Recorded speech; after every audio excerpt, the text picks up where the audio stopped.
vydržte. Nachystám si tady kameru a dáme deep talk po 3 letech. Já strašně doufám, že mě budete slyšet. Já jsem si nevzala s sebou mikrofon. OK.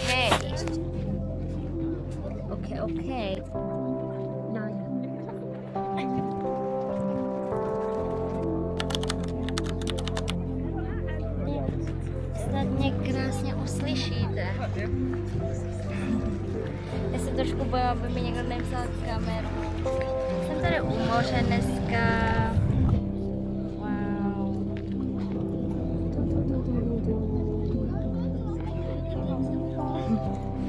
Hello guys.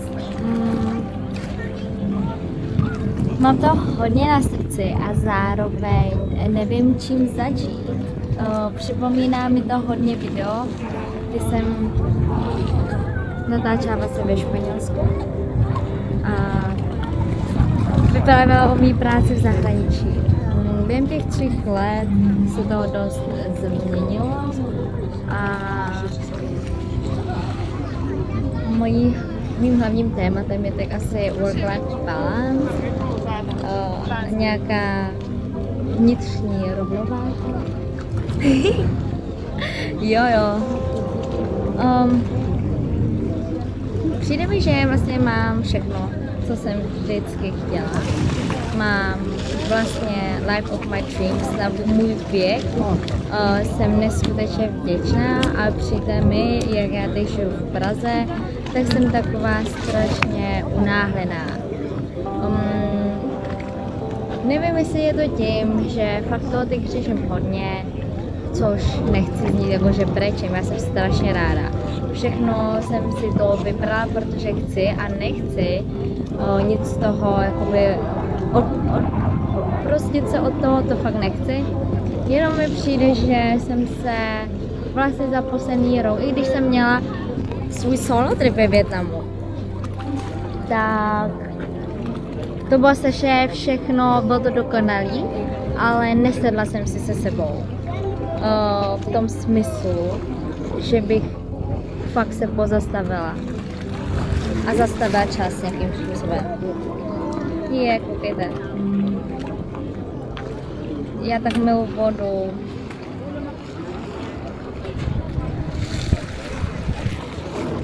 Strašně bych ráda natáčela tady, ale bojím se, že mi někdo prostě čelne kameru lidí.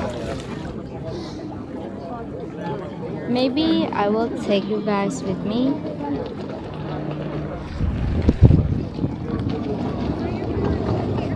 Snad nespadnu.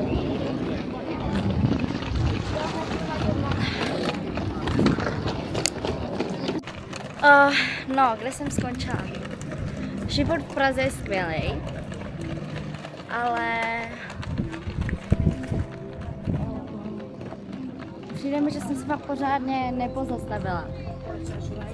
Že i vnitřně, když jsem si dala třeba pauzu od práce, tak jsem somehow se necítila z toho dobře, že jo? A potřebovala jsem ten svůj free time něčím zaplnit.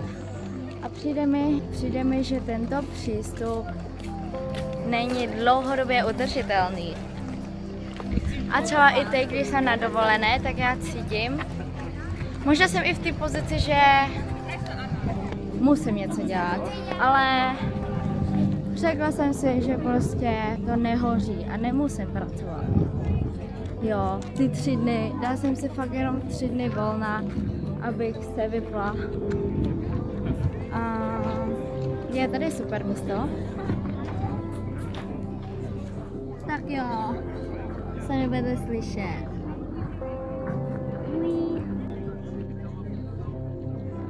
I need some peace. Takže mi přijde, že je to moje teď takový důležitý téma teď u mě. A zajímá mě, jak s tím třeba dealujete vy. A já jsem strašně vděčná. Ale chci se umět pozastavit. fakt dělám vlastně můj dream job, si myslím, ale jsem v tom věku, kdy začínám, takže mám o sebe velké pochybnosti. A přijde mi, že somehow v hlavě nedokážu furt najít ten můj peace. Hej. Ten můj peace. A je to prostě o mně. Protože mám neskutečně skvělý lidi kolem sebe. Můj přítel je úplně dokonalý, úplně everything I ever wished for and more. My family is very supportive. Moje kamarádi jsou skvělí. Ale somehow mám furt takové myšlenky o sobě, že nejsem v tomhle dostatečně dobrá, nejsem dostatečná, tak věci a říkám si, proč si to dělám? Vím, že je to super do určité míry, protože člověk se furt pušuje a je ambiciózní, ale já nechci takhle žít, já chci dělat věci s láskou. Chci prostě dělat věci a furt něco tvořit, podnikat, dělat více prací s tím, že můžu v klidu spát. A ne jakoby se úplně drážit, hej Julčo, musíš tohle udělat. Musíš tohle udělat, jinak stojíš na jednom místě, musíš tohle udělat, protože prostě you are not there yet, like shut the fuck up. And I don't know how to deal with this shit, you know. I přesto, že mi okolí říká, jak už jsem skvělá, jak už jsem šikovná, jo, ale tady jde o to, že je to nastavení ve mně. Neřekla bych, že nejsem úplně full confident a vím, že mě nějaké věci dokážou rozhodit a furt si snažím sobě připomenout, okay, I'm too young. No, I'm too young, like I'm young. It's okay to be fucked up.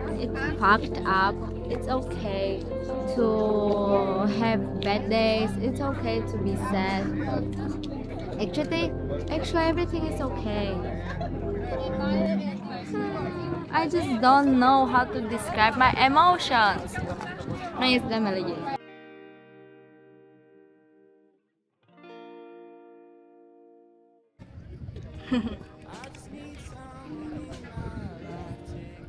Já vlastně ani nevím, jaká je pointa dnešního videa.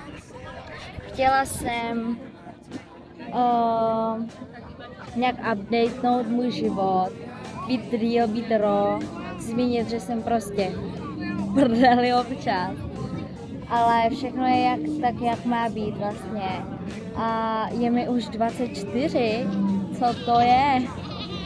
A vlastně na to, že mi je 24, tak jsem strašně spokojená s tím, kde jsem. A vlastně nevím, co po sobě chci. A možná je to pravda, že někdo říká, že mám prostě moc vysoké nároky na sebe. A všechno má sice své plusy, ale i své mínusy.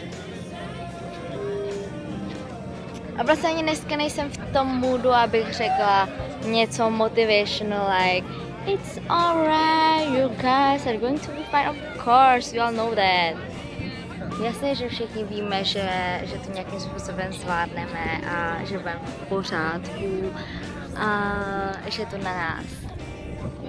Jak jsem dávala 3 roky zpět, je to o nás a je to o tom, že my vyjdeme ze své komfortní zóny. A o tom tohle video vůbec není, protože to je samozřejmost už pro mě.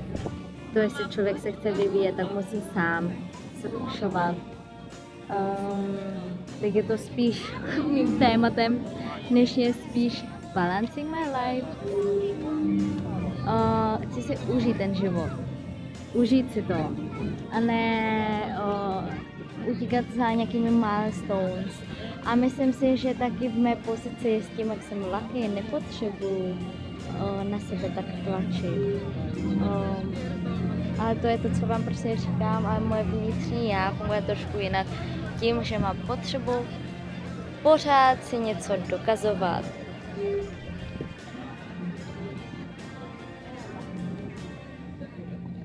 A už mě to nebaví.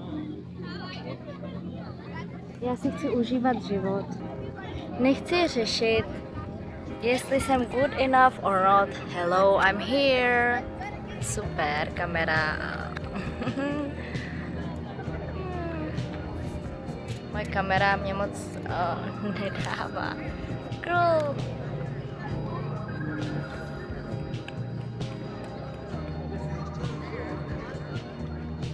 Tady jsem.